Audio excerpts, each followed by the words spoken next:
Hi everybody and welcome back to the Mind Ops YouTube channel. I'm Shane Lemaster as always, co-founder and owner of mindops.com. You can find us at mind-ops.com. We're a full service psychology counseling and consulting company where we specialize in addiction counseling, sport and performance psychology, psychedelic integration therapies, as well as general psychotherapy. So thank you for joining us, and thank you for liking and sharing our videos and your continued support. Today, I want to talk to you and break down one of one of the most important concepts that we find in training the mind, which is our foundational starting point, right? It's also found in common meditation practices across the world, as well as in other Western practices.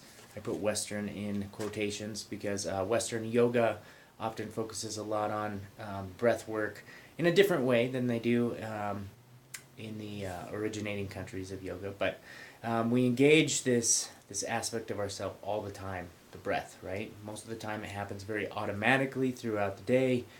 We don't, most of us don't pay much attention to it. But I'm here to sort of break down for you and explain to you the importance of being mindful of our breathing and how being mindful of our breathing can benefit us. Okay, so the first question I always ask everyone is, what's the benefit of being in the present moment? So that's essentially what mindfulness of the breath does. Is it anchors us to the present moment and to our current experience and how we are experiencing it in our body, in our mind. In our social systems, in our environments immediately surrounding us.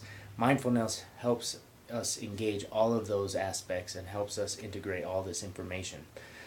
So that's one reason why it's beneficial to be mindful and to be in the present moment.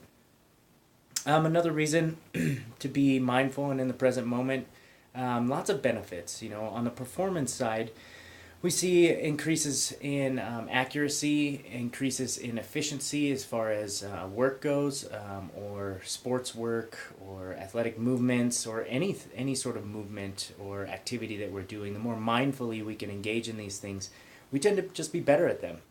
So athletes will experience things like better balance, less fear, less nervousness.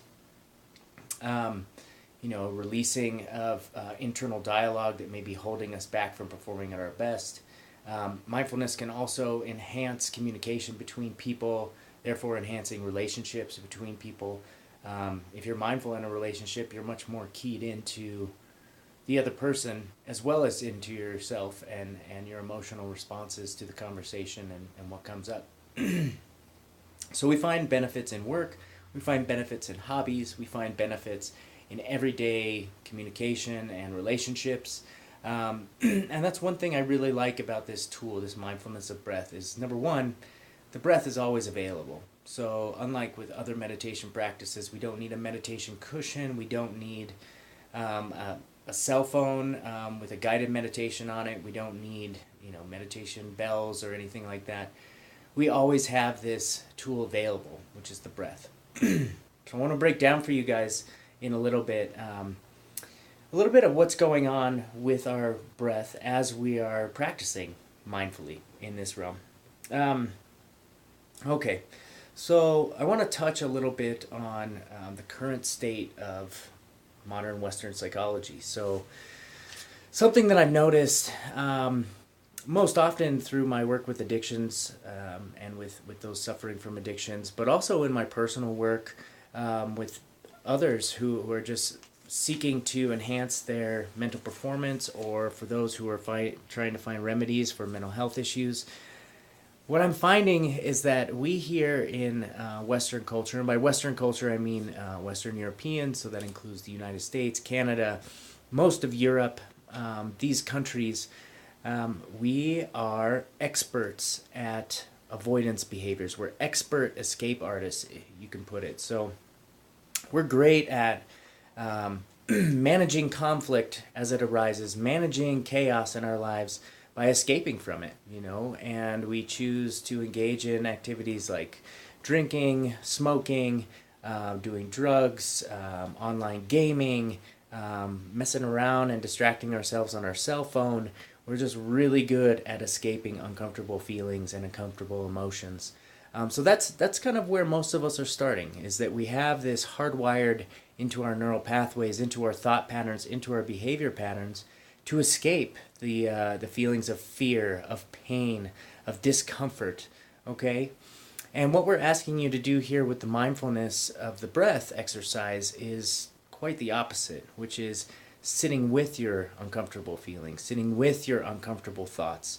And when you do this, when you sit with these things rather than fleeing from them, what you find is, number one, they don't kill you. You don't die from feeling anxious. You don't die from feeling overwhelmed. You don't die from feeling guilt and shame and sadness. Okay, they suck. These feelings don't feel good, but we don't need to escape them.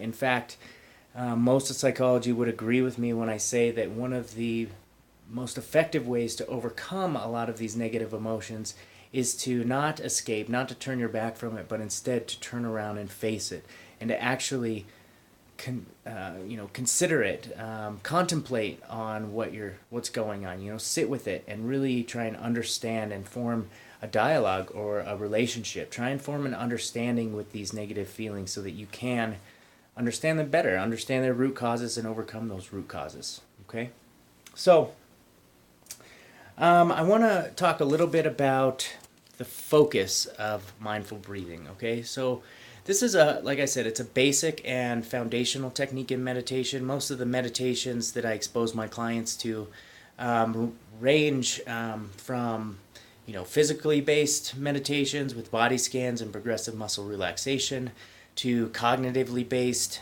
meditations, ones that focus mostly on catching and changing thinking patterns, changing specific thoughts, changing the story that we tell ourselves within our head. Okay, a lot of meditations integrate the two, and other meditations will distinctly separate them. Okay, there's meditations for pain relief, there's meditations for stress relief, meditations for sleep, meditations for focus, for improved performance.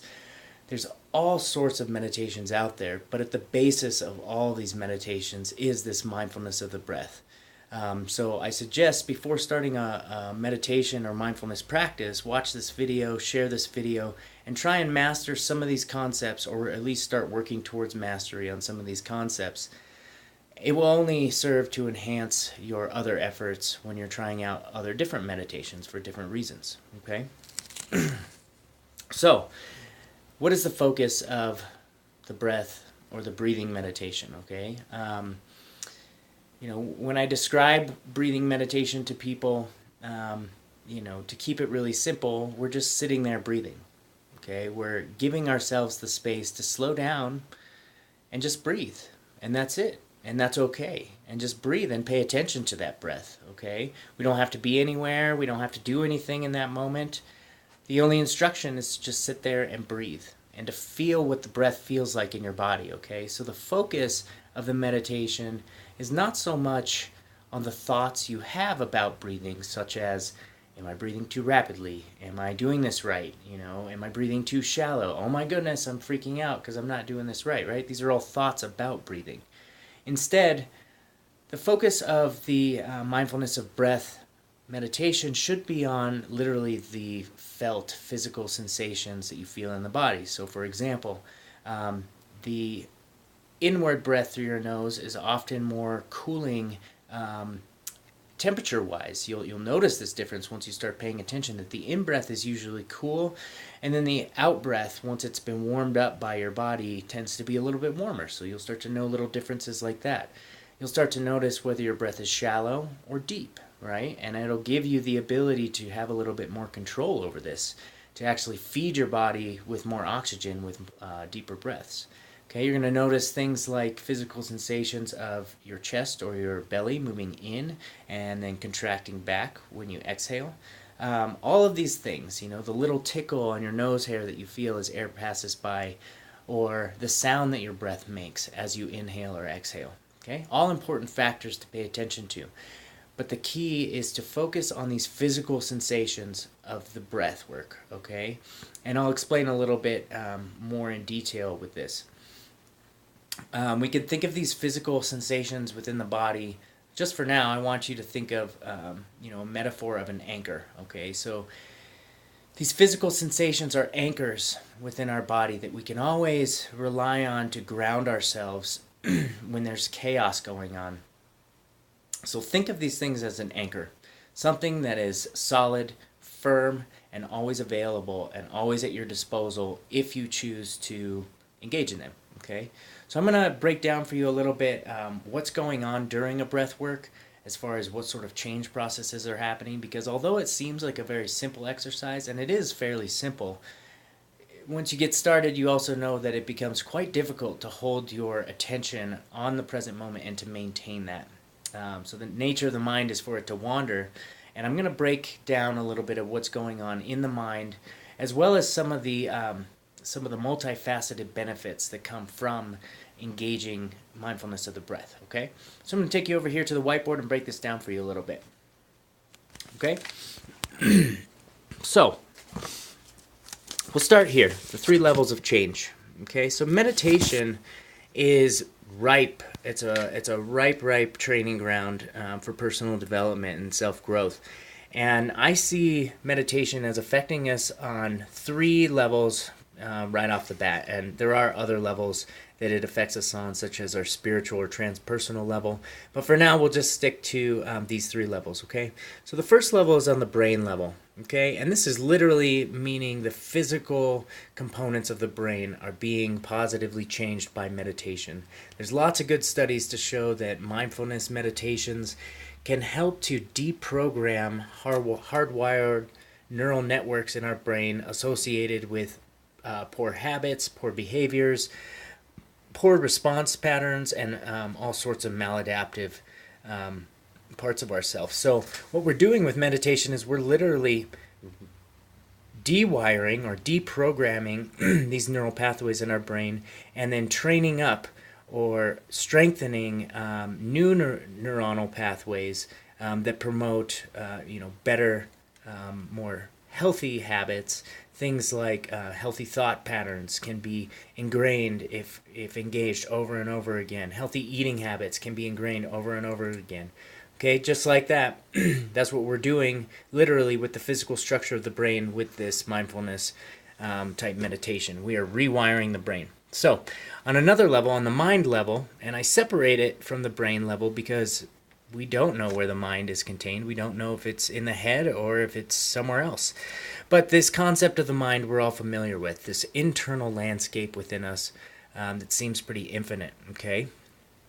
Now, on the mind level or the psychology level, meditation is doing a lot for us. So we're creating this safe space and giving ourselves permission to really explore our mind space through these meditations. And the type of work that we're doing on this level can include things like noticing negative thought patterns, catching negative thought patterns as they happen, efforts to help let them go, as well as refocusing. So focus and attention, and diverting that focus and attention, and choosing, taking agency over our thoughts and our mind. It's all happening, and all this sort of training is going on during these types of meditations on the mind level. On the body level, this one is most obvious to most people. So on the body level, when you, even after your initial session with a mindfulness breath exercise, you're going to start to notice extreme relaxation in the body. So this points to our ability as human beings to train ourselves, to be able to train ourselves to regulate our arousal levels, which we'll go over in future videos, specifically how we can improve this skill, as well as the other skills too. But when we're meditating, especially with this mindfulness of the breath, you'll notice that even after a couple minutes, your body becomes extremely relaxed. This is a great skill to have and a great skill to have on command, so it takes training, but once achieved, people that I see who have anxiety or performance anxiety or nervousness, claustrophobia, fear of heights, all sorts of things where we feel these body responses of anxiety and fear are felt in the body, we can use the breath to help regulate how our body feels and eventually change our mind around the situation. So being able to regulate how your body feels is extremely important in conflict resolution and in dealing with what's right in front of you, being able to rise to challenges even if there's fear and still overcoming them. Okay, so I want to go all the way over to this side of the board and just show you this little diagram. So we talked earlier about how these physical sensations within the body can be thought of as anchors. So you'll see down here, I've drawn a nice big anchor. Okay, this is that anchor. These are the physical sensations that we can pick up on during this mindfulness of the breath, that we can tap into when we're feeling dysregulated, okay? And if this boat represents us just floating up on the water of existence, if you take, for example, if the water gets really choppy, say there's a storm brewing above the surface of the water, all up here and everything, and it's throwing the boat every which way, you know, that boat is sort of at the whim, or it's a slave to the chaos around it. It's a slave to the thoughts that are causing all the disruption, okay? But say we're dysregulated, you know, we're moving around up here with the storm, and then we remember that we have those anchors. So we drop our anchor, and then the anchor holds us in place amidst the chaos. So all that chaos, all that craziness can continue to spin around us because we don't necessarily have control of that, but we can remain firm. We can remain grounded. And with our anchor, with the use of this mindfulness of the breath and the physical sensations in our body, we can remain grounded and refocused and slow ourselves down so that we can make wise decisions moving forward to get out of the storm. Okay, we'll talk a little bit about this connection here. So this is represented, a representative connection between an anchor and a boat, right? So this also plays a role in our metaphor here, that this connection between us, our observational awareness day to day, and these anchors, or being able to tap into these anchors, this relationship, the strength of this relationship is largely determined by practicing these skills, okay? So maybe you've never practiced or tuned into your breathing. Maybe it's just always been automatic, okay? So maybe that connection between yourself and your ability to tap into and use those anchors for your benefit is maybe represented as a rope in this picture, okay? A rope between a boat and an anchor in a storm is probably not very strong, okay? We run a high risk of that rope snapping and then losing all connection with our anchors, okay? But over time, with repetition and with practice, to connecting to these anchors, through meditation or through everyday experiences, we can strengthen this relationship between ourselves and our anchor so that we can tap into it more readily. And now this rope becomes a chain, okay? Maybe at first a bike chain, but certainly much stronger than a rope. Then eventually, over more and more practice, that chain thickens, and then it thickens, and then it gets thicker and thicker to the point that we have a direct connection at any point. At any time that we feel we need it, we have a direct connection to that anchor and can engage it to keep us grounded and keep our mind calm. Okay?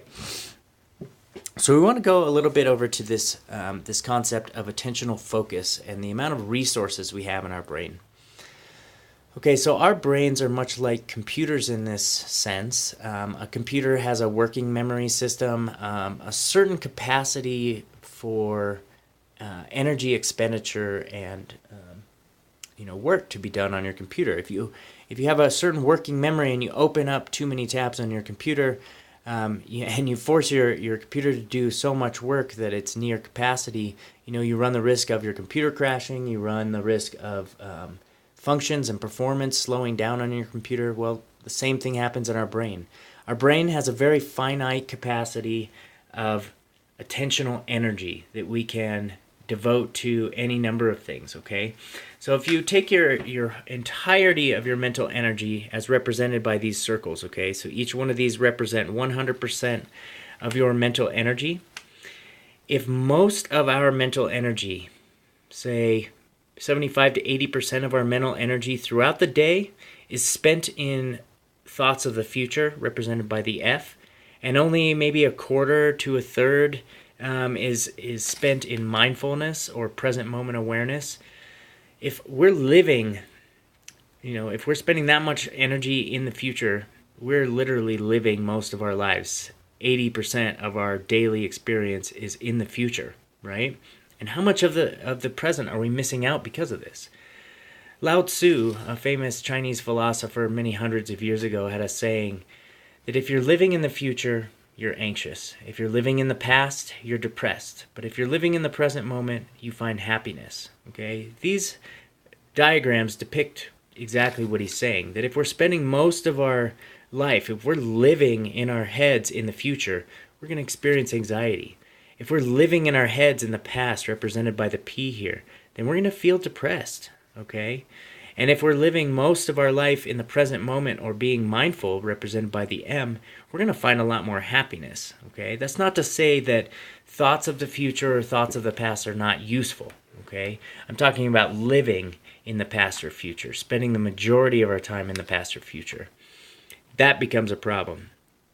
But if we can spend most of our time in the present moment, in today, and really experience today in all of its majesty, we can still engage in future thoughts and past thoughts, okay? Because they are useful. It's useful to think of the past when recalling good memories, when recalling mistakes that we've made in order to find the lessons that we need to learn from those mistakes to benefit us in our future and present goals and our behaviors, okay? Looking to the future isn't necessarily bad. It can be essential with goal setting, with motivation, and with proper planning, okay? But again, we don't want to be living in the future. If we're living in the future, experiencing anxiety most of our daily experience, you're having thoughts such as, like, what if this happens? And, what if that happens? And, oh my goodness, I hope this doesn't happen, or I'm afraid to go do this, right? These are all thoughts of the future. Thoughts of the past can look like, I wish I would have done that. I should have done it this way. I resent that person and I'm holding on to some resentment because of something they did to me in the past. Okay? So as long as we're not living in those areas, we're okay. We can still engage in those. So lastly, I want to go to this diagram up at the top. And this picture sort of lays out for you what's going on in your mind as we're doing the breathing meditation. Okay? So you'll first start here.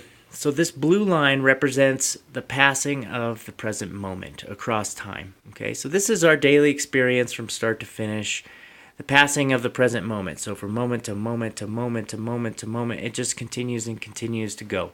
Okay, now as we engage mindfulness of the breath meditation, what we're going to find is that our thoughts, represented by the orange and the green line, are in line with the present moment. So initially, when we start a breathing meditation, we're focused, we're anchored, we're feeling in the present moment, and then boom, we hit a turning point, and the mind starts to wander. It starts to wander to future thoughts or past thoughts.